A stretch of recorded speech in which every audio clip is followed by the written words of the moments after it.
When I was in community college, I originally was studying music and was short a couple of units to be full-time.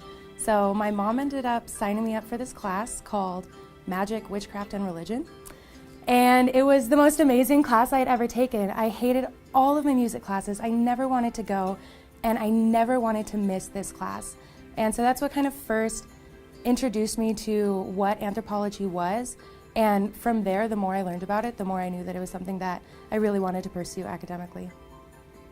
My name is Katelyn Benedict, and my project is titled Performance and Ritual: The Transformation of Japanese Students Through Performing Arts Workshops.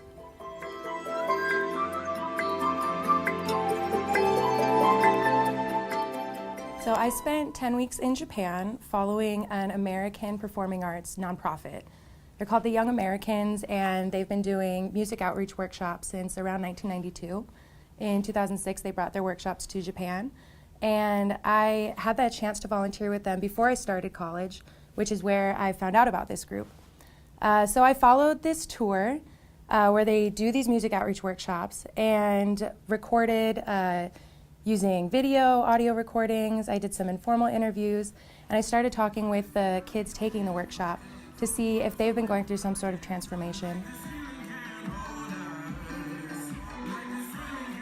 When I came back, I was going over my data and started to notice that there were a lot of patterns that were similar to a rite of passage. So my project now is looking at these workshops as a ritual event and how they line up with those. Getting out there and realizing everything I thought I knew was either not present or wrong. I thought I had an advantage by having been a member of this group that I was working with, but it almost gave me a disadvantage because I realized that I had all of these preconceived notions about what was going to be going on and what I was going to be seeing, and based my whole project around this. So then I get out there and it's not there. So having to think on my feet and figure out, okay, what am I going to be looking at now, and where might my project go in the future, given that these things aren't what I thought they were going to be. There was two categories of participants that I had. First was the cast members of the Young Americans. For them, I contributed a lot of energy drinks and chocolate, which was fantastic.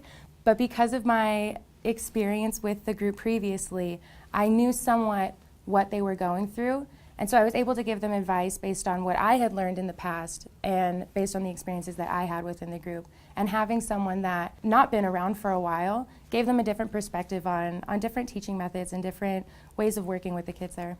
And for the second set of participants, so that would be the kids taking the workshops, it gave them a chance to reflect on their experience in workshop in a way that I don't think they had thought about it before.